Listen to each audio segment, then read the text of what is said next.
Hi hello నమస్తే welcome to మనం TV. Jaganmohan Reddy గారి హెలికాప్టర్ ఇష్యూపై అయితే సీకేపల్లి పోలీసులు పైలట్ కి కో పైలట్ కి నోటీసులు ఇవ్వడం జరిగింది. అయితే దీనిపైన మరిన్ని వివరాలు తెలుసుకుందాం. ఇప్పుడు మనతో ఉన్నారు సీనియర్ జర్నలిస్ట్ కట్ట కార్తిక్ గారు. నమస్తే సార్. నమస్తే రమ్య.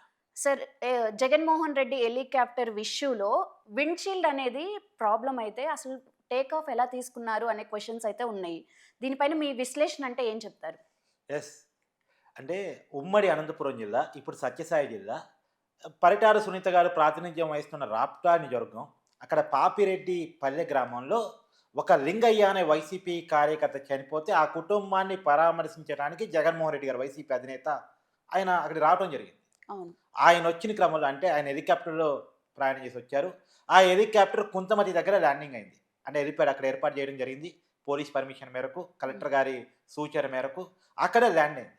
అక్కడ ల్యాండ్ అయిన తర్వాత అక్కడ వైసీపీ కార్యకర్తలు పెద్ద ఎత్తున సమీకరించబడి హెలిప్యాడ్ దగ్గరకు వచ్చి హెలికాప్టర్ ధ్వంసం చేశారు. అక్కడ ఆ కార్యకర్తల ఫలితంగా విండో షీల్డ్ దెబ్బతిన్నది. ఇది పోలీసు భద్రతా వైఫల్యం. ఇది కేవలం హెలిప్యాడ్కి సంబంధించినటువంటి హెలికాప్టర్కి సంబంధించిన ప్రమాదం మాత్రమే కాదు, జగన్మోహన్ రెడ్డి గారికి కూడా లైఫ్ థ్రెట్ ఉంది. పోలీసులు సరిగా రక్షణ కల్పించలేకపోయారు అనేటువంటిది వైసీపీ లేవనెత్తినటువంటి పాయింట్. ఓకే. అయితే నేను అనేది ఏంటంటే ఇది ప్రమాదమా కుట్ర? ఇప్పుడు దీని మీద పోలీసులు ఎంక్వైరీ నడుస్తూ ఉంది. ఎందుకు కుట్ర అనేటువంటి అనుమానం కలుగుతుంది అంటే కొన్ని కీలకమైన ప్రశ్నలు. ఇప్పుడు వైసీపీ కార్యకర్తలు జగన్మోహన్ రెడ్డి గారిని చూడటం కోసం వచ్చి ఉంటే వాళ్ళు జగన్మోహన్ రెడ్డి గారితో సెల్ఫీలు దిగటానికో కరాచరణం చేసుకోవటానికో పోటీ పడతారు. కానీ హెలిప్యాడ్ దగ్గరికి హెలికాప్టర్ మీదకి ఎందుకు పోతారు? హెలికాప్టర్ విండో సీడ్ ఎందుకు ధ్వంసం చేస్తారు? అంటే వైసీపీ మా కార్యకర్తలంతా సైకోలు, మా కార్యకర్తలంతా రౌడీలు, గుంటూరులో మిర్చి బత్తాలు దొంగతనం చేస్తారు మిర్చి అడ్డు పోయినప్పుడు, ఇక్కడ హెలికాప్టర్ ధ్వంసం చేస్తారు హెలిప్యాడ్కి వచ్చినప్పుడు అని వాళ్ళ పార్టీ కార్యకర్తల మీద వాళ్ళే ముద్ర వేయదలుచుకున్నారా? ఈ దేశంలో ఏ రాజకీయ పార్టీ కూడా తమ సొంత కార్యకర్తలు రౌడీలు, సైకోలు అని చెప్పేసి ముద్ర వేసుకోవద్దు. కానీ వైసీపీ ఏదో తెలియట, అక్కడికి వచ్చిన వాళ్ళు వైసీపీ కార్యకర్తలని ఆ పార్టీ చెప్పుకుంటుంది. హెలికాప్టర్ ధ్వంసం చేశారు, విండో షీల్డ్ ధ్వంసం చేశారు, వాళ్ళ నుంచి జగన్మోహన్ రెడ్డికి రైట్ టెట్ ఉందని చెప్పేసి మళ్ళీ వాళ్ళ పార్టీ చెప్పుకుంటుంది. అక్కడికి వచ్చింది వైసీపీ కార్యకర్తలు అయి ఉంటే, తోపుసుత్తి ప్రకాష్ రెడ్డి అనే ఒక మాజీ ఎమ్మెల్యే సమీకరించినటువంటి మనుషులు అయి ఉంటే వాళ్ళతో జగన్మోహన్ రెడ్డికి రైట్ టెట్ ఎందుకు ఉంటుంది? అసలు వాళ్ళు ఎందుకు హెలికాప్టర్ ధ్వంసం చేశారు? Right. First point. Second point, helicopter అంటే విమానయాన శాఖ రూల్స్ ప్రకారం అక్కడ హెలికాప్టర్ అయినా విమానమైనా ఏదైనా ధ్వంసం జరిగితే ఇమ్మీడియట్గా పోలీసులకు ఇన్ఫర్మేషన్ ఇవ్వాలి. దెన్ వాళ్ళ కంపెనీకి ఇన్ఫర్మేషన్ ఇవ్వాలి. ఆ కంపెనీ నుంచి ఒక టెక్నీషియన్ వస్తాడు, వచ్చి సర్టిఫికేషన్ చేసుకుంటాడు. సర్టిఫికేషన్ చేసుకున్న తర్వాతనే ఆ పైలట్ ఆ హెలికాప్టర్నైనా లేదా ఆ విమానాన్నైనా టేకాఫ్ చేసుకోవాలి. కానీ అది ఎక్కడా జరగలేదు. ఇక్కడ లోకల్ పోలీసుకి ఇన్ఫర్మేషన్ ఇవ్వలేదు, ఆ కంపెనీకి ఇన్ఫర్మేషన్ ఇచ్చాడో లేదో తెలియదు, ఎందుకంటే అక్కడ నుంచి టెక్నీషియన్ రాలేదు. మరి వితౌట్ ఇన్ఫర్మేషన్ ఎలా టేకప్ చేశాడు? తర్వాత ఆయనకు వచ్చేది జగన్మోహన్ రెడ్డి గారు కాబట్టి, మాజీ ముఖ్యమంత్రి కాబట్టి కలెక్టర్ పర్మిషన్ నీడు. ఆ హెలికాప్టర్ దిగటానికి, దాని నుంచి టేకాఫ్ కావటానికి కలెక్టర్ పర్మిషన్ క్లియర్గా ఉంది. చైతన్య అనేటువంటి ఆ జిల్లా కలెక్టర్ చెప్పిన పాయింట్ ఏంటంటే, అతను ఇచ్చిన రూలింగ్ ఏంటంటే, ఆ హెలికాప్టర్ ల్యాండింగ్ అయ్యే సమయంలోనూ ఆ హెలికాప్టర్ టేకాఫ్ అయ్యే సమయంలోనూ ఖచ్చితంగా లోకల్ పోలీసుకి ఇన్ఫర్మేషన్ ఇవ్వాలి. ఎందుకంటే ఆ హెలికాప్టర్ ప్రయాణం చేస్తున్న ఒక మాజీ ముఖ్యమంత్రి కాబట్టి అని చాలా క్లియర్గా తన ఆర్డర్లో మెన్షన్ చేశాడు. ఆర్డర్ ప్రకారం తను టేకాఫ్ చేసే సమయంలో ఖచ్చితంగా పోలీస్ ఇన్ఫర్మేషన్ ఇవ్వాలి. కానీ ఇవ్వలేదుగా. ఆ కంపెనీ ఇవ్వలేదు, ఆ పైలట్ ఇవ్వలేదు. ఎందుకని ఇవ్వలేదు? నాలుగో అనుమానం, అక్కడ టేకాఫ్ అయిన హెలికాప్టరు ఎక్కడికి వెళ్ళాలి? డెస్టినేషన్ పాయింట్కి వెళ్ళాలి. ఆ డెస్టినేషన్ పాయింట్ బెంగళూరులో ఉంది. బెంగళూరులో జక్కూరు ఎయిర్పోర్ట్ ఏదో అంటారట, అక్కడికి ఉంది. అక్కడికి కాకుండా ఇంకొక చోట ల్యాండింగ్ అయింది. డెస్టినేషన్ పాయింట్కి పోకుండా మధ్యలోనే ఎందుకు ల్యాండింగ్ అయింది? డైరెక్ట్గా వెళ్ళాల్సిన చోట కాకుండా వేరే చోటకి ఎందుకని తీసుకెళ్లారు? తర్వాత పోలీసులు ఆ పైలట్ని విచారించడానికి, కో పైలట్ని విచారించడానికి, ఆ కంపెనీ చిప్సన్ ప్రైవేట్ లిమిటెడ్ అట ఆ హెలికాప్టర్ కంపెనీ, ఆ కంపెనీ దగ్గర కూడా వెళితే వాళ్ళు ఎందుకు సహకరించలేదు, మేము ఎందుకు సహకరించము అని చెప్పారు. ఇప్పుడు విమాన శాఖ ఇన్వాల్వ్ అయింది కాబట్టి వాళ్ళు కూడా ఆర్డర్ జారీ చేశారు కాబట్టి ఇప్పుడేదో తప్పదు కాబట్టి విచారణకు హాజరవుతారా లేదో చూడాలి. కానీ మొన్నటిదాకా పోలీసులు ఆ కంపెనీ దగ్గర పోయి ఇన్ఫర్మేషన్ తీసుకోవాలని ప్రయత్నం చేస్తే ఎందుకని ఇవ్వలేదు అంటే దీంట్లో అనుమానాలు ఏంటి? ఇది కేవలం ప్రమాదమా కుట్ర? రెండోది, విండో షీల్డ్ దెబ్బతిన్నటువంటి హెలికాప్టర్ ఎలా టేకాఫ్ కాగలిగింది? తర్వాత అక్కడికి సమీకరిస్తామని ఎంతమందిని చెప్పారు, ఎంతమందిని సమీకరించారు? ఇప్పుడు జగన్మోహన్ రెడ్డి గారి స్వాగతం పలకటానికి, వీడ్కోలు పలకటానికి కొద్ది మంది సరిపోతారు. ఒక అవును. పర్టికులర్ కార్యకర్తలు, పర్టికులర్ నాయకులు మాత్రమే అక్కడికి వెళ్ళాలి. జగన్మోహన్ రెడ్డి గారిని కలవటానికి. కార్యకర్తలను ఎందుకని సమీకరించారు? జనాన్ని ఎందుకు సమీకరించారు? అది బల ప్రదర్శన సభగా ఎందుకు మార్చారు?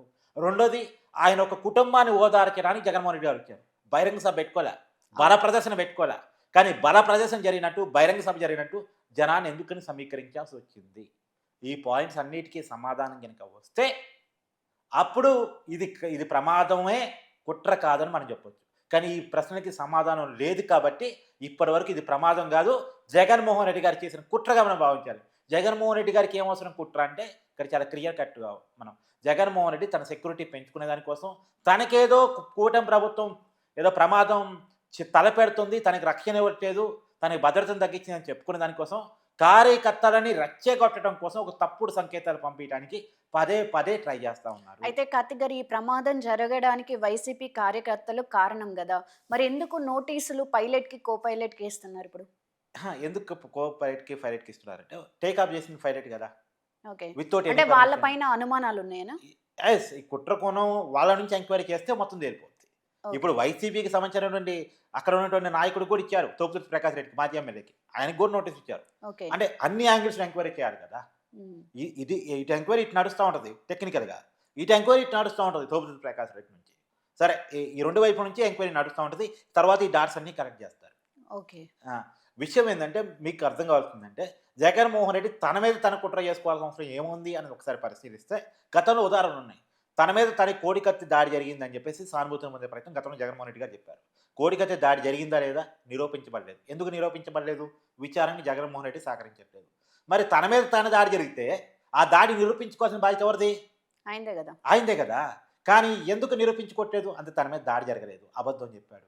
శ్రీనివాస్ చెప్తున్నాడు జగన్మోహన్ రెడ్డి గారు అబద్ధం చెప్పాడు అని. ఆ కేసులో చాలా జైల్లో ఉన్నటువంటి ఇప్పటికైతే శ్రీనివాస్ మాటనే నమ్మాలి, ఎందుకంటే జగన్మోహన్ రెడ్డి గారు విచారణకు సహకరించట్లేదు కాబట్టి. విచారణకి సహజంగా ఎవరు సహకరించారు? నిందితులు సహకరించారు, బాధితులు సహకరిస్తారు.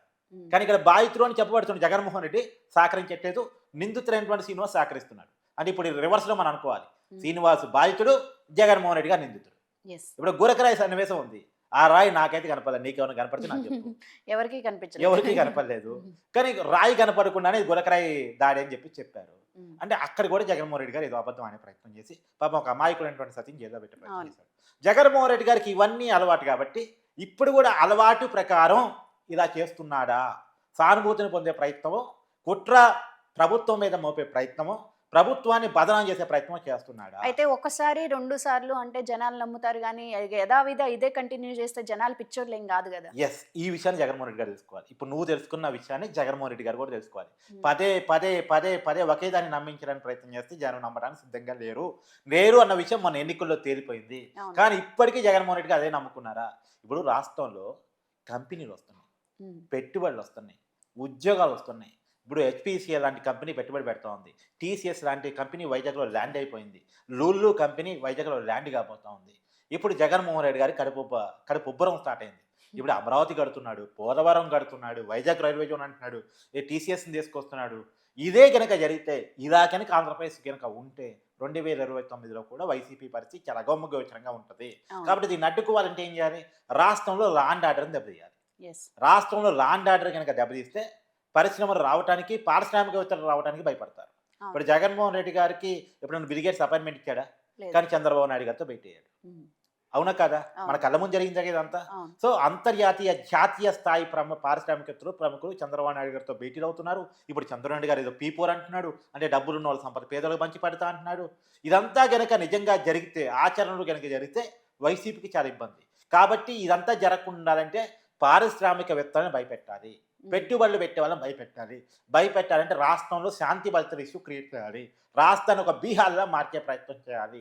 దానికోసమే మన పరగడాల ప్రవీణ్ మరణాన్ని కూడా ఉపయోగించుకునే ప్రయత్నం చేశారు.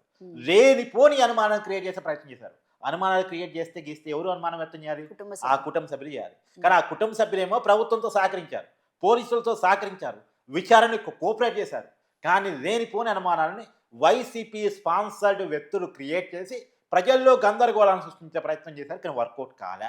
అవును. తర్వాత తిరుపతిలో ఏదో 3 నెలల్లో 100 గోవులు చనిపోయాయని చెప్పేసి ఏతో ఒక పుటోలు క్రియేట్ చేసి ఎప్పుడెప్పుడు చనిపోయినటువంటి ఆవుల పుటోలు కూడా తీసుకొచ్చేసి జనాన్ని నమ్మించే ప్రయత్నం చేసి హిందువుల మనోభావాన్ని రెచ్చగొట్టే ప్రయత్నం చేశారు. అక్కడ ఒక కుట్ర చేశారు. ఉమ్, అది కూడా నమ్మకపోగా రివర్స్ అయినట్టు మాజీ టీటీడీ బోర్డు చైర్మన్ అంటే భూమన కరుణాకర్ రెడ్డి బాగోతారని ఒక్కోటి బయటకు వస్తా ఉన్నాయి. ఆయన ఎత్తి లోపలేసే రోజు బయటకు వచ్చింది, దగ్గరకు వచ్చింది.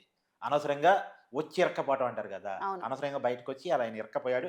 ఆయన చేసిన మోసాలు, ఘోరాలు, నేరాలు, ఆయన టైంలో ఆవులకి పెట్టిన మేత ఇవన్నీ కూడా ఇప్పుడు బయటకు వస్తా ఉన్నాయి. ఉమ్, అంటే గెలుక్కొని వాసన చూసుకోవడం అంటారు. ఇప్పుడు ఆ గెలుక్కొని వాసన చూసుకున్నాడు ఆయన. ఉమ్, ఇప్పుడు ఇలా ఒక్కొక్క కుట్ర గనక అంటే ఈ తిరుపతిలో జరిగినటువంటి డాటు, మన రాజమండ్రి దగ్గర పగడాల ప్రవీణ్ డాటు, తర్వాత ఈ అనంతపురంలో సత్యసాయి జిల్లాలో జరిగినటువంటి హెలికాప్టర్ ప్రమాదం డాటు, వీటన్నిటినీ కన్నడ చేసిన మనకి ఏమర్థం అవుతుంది? జగన్మోహన్ రెడ్డి కుట్రలకు తెరలేపుతున్నాడు. రాష్ట్రాన్ని ఏదైతే లాండ్ ఆర్డర్ ప్రాబ్లం క్రియేట్ చేయడానికి తనదైనటువంటి ప్రయత్నాలు చేస్తూ ఉన్నాడు అనేటువంటిది మనకి చాలా క్లియర్గా అర్థమవుతుంది. రైట్ సో ప్రభుత్వం చాలా జాగ్రత్తగా ఉండాలి, ప్రజలు చాలా అప్రమత్తంగా ఉండాలి. రైట్. థ్యాంక్ యూ కార్తిక్ గారు.